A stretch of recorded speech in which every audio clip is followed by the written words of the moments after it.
दो बातें यहां पर कही अभय दुबे। एक, कृष्णा हेगड़े ने ईडी की फाइल कभी बंद नहीं होती है, और स्थानीय पुलिस सरकार है आपकी राजस्थान में, छत्तीसगढ़ में आप अपने गबन पर पर्दादारी कर रहे थे, अब उसकी पोल खोल हो रही है तो इतना बौखलाए क्यों हुए हैं? कुत्ते बिल्ली, मतलब कुत्तों जैसी वो शब्दों का इस्तेमाल भी करना पड़ गया, ऐसी बौखलाहट।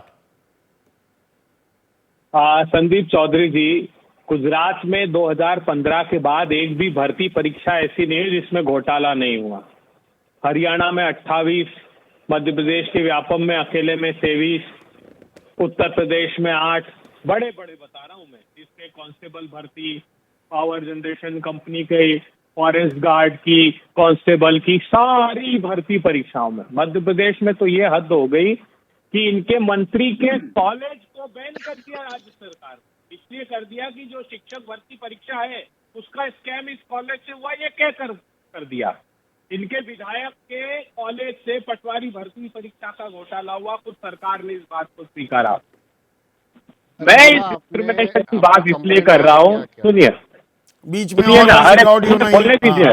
हाँ, अब मैं बताता हूँ आपको कि राजस्थान में पेपर लीक हो तो मंत्री जिम्मेदार, लेकिन गुजरात में हो तो संतरी, हरियाणा में हो, भाजपा शासित राज्यों में हो तो मंत्री पर कोई आंच नहीं आएगी। अभी अजीत दादा पवार से ही प्रारंभ करता हूँ। ये प्रेस रिलीज है मेरे पास ईडी की, ये प्रेस रिलीज है 1/7/2021। उसमें अजीत दादा पवार और सुनेत्रा पवार दोनों के नाम का उल्लेख करके बैंक घोटाले का 826 करोड़ का। और ये जो कह रहे हैं ना अभी अजीत दादा ने, ये आरोप सही है नहीं है, ईडी का की प्रेस नोट, क्या अजीत दादा पवार कोई 70,000 करोड़ के आरोप से नहीं गए बीजेपी के पास? प्रधानमंत्री जी ने आरोप लगा दिया और वो चले गए? नहीं साहब, ये अजीत दादा आप गले मिलिए। और अब जो चार्जशीट फाइल हुई, बिल्कुल सही कहा मैंने। नहीं, आप सवाल को सरकमवेंट कर रहे हैं अभय भाई। ये खेल वो नहीं, तेरा भ्रष्टाचार मेरा भ्रष्टाचार, या वो एक ऐड आती थी भला उसकी कमीज मेरी कमीज से सफेद कैसे। सवाल ये है कि अगर आरोप है, वो तहकीकात अगर की जा रही है, दूसरे के दाग गिनवाकर आप अपने दाग थोड़ा धो पाएंगे। असल सवाल तो ये है। प्रश्न दूसरे के दाग का नहीं है। जो राज्य सरकारों में गड़बड़ियां हुई उसमें एक्शन राज्य सरकार ले रही है। प्रश्न इस बात का है कि ये देखिए, ये किसके पैसे, 11.35 करोड़ प्रताप सरनाईक, जो अभी शिंदे सेना में ये शामिल हो गए ना भारतीय जनता पार्टी के पास, भावना गवली, यामिनी जाधव, नारायण राय, और एक पर भी आरोप कांग्रेस ने नहीं लगाए। सारी भारतीय जनता पार्टी ने प्रेस कॉन्फ्रेंस लेके, याद कीजिए, भाग मुकुल भाग, सीबीआई आ रही है, गले लगा के वॉशिंग मशीन में डाल दिया पाप सारे साफ। शुभेंद्र अधिकारी, शारदा स्कैम का आरोप, 2015 जुलाई में गए ये असम, वहां प्रेस कॉन्फ्रेंस ली हेमंत बिश्वा शर्मा के खिलाफ कि 20 लाख रुपए प्रति माह इसके अकाउंट में शारदा स्कैम का आता है। लुई बर्गर स्कैम का आरोपी है, बुकलेट निकाली। अगस्त में हेमंत बिश्वा शर्मा साहब हो गए भारतीय। राजनीतिक आरोप और ईडी की कार्रवाई में फर्क होता है अभय दुबे?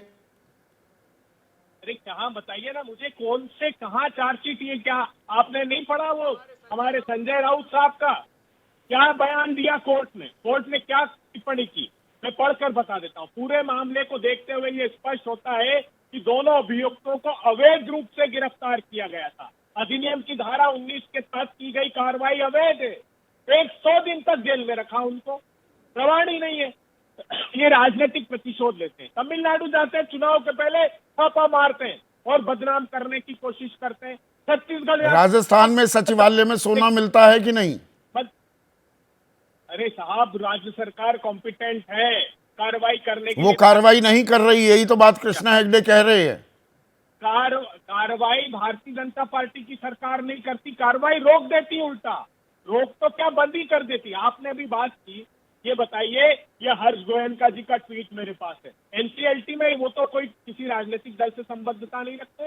वो क्या कह रहे हैं कि ये जो एनसीएलटी में हेयर कट का स्कैम चल रहा है, 90%, 99%, 8-8 हजार करोड़ की कंपनी को 300 करोड़ में सेटल कर रहे हैं। 5,38,000 करोड़ रुपए का डाका मानी जाएगी ईडी सीबीआई, उनका तो ध्यान ही नहीं। सीबीआई की हद तो देखो, विजय माल्या का लुकआउट का नोटिस रिवोक किया, उसने आजाद भारत के इतिहास में पहली बार हुआ कि रिवोक करने के बाद 36 सूटकेस लेकर हिंदुस्तान से वो भाग गया। किसने भगाया बताइए? हमारे मेहुल भाई को। फोन बैंकिंग किसके वक्त हो रही थी? वो लोन किसके वक्त दिए गए थे विजय माल्या को? सवाल वहां भी है। अरे संदीप चौधरी जी, लोन देना पाप नहीं है, लेकिन डिफॉल्टरों को भगा देना। एयर बस सेवा शुरू कर दी इन्होंने, जैसे हम नारी शक्ति बस सेवा शुरू कर रहे हैं ना कर्नाटका में, प्रधानमंत्री जी ने एयर बस सेवा। आओ संदेशरा बंधु बैठो और भाग जाओ, आओ मेहुल चोकसी जी भाग जाओ, आओ विजय माल्या जी भाग जाओ। अरे 5,35,000 करोड़ रुपए के बैंक ट्रांसफर थे, भगा दिया इन लोगों ने। तो ये देश के संसाधनों की लूट मची हुई है, सारे आकंठ पाप में डूबे हुए लोगों को। ठीक है।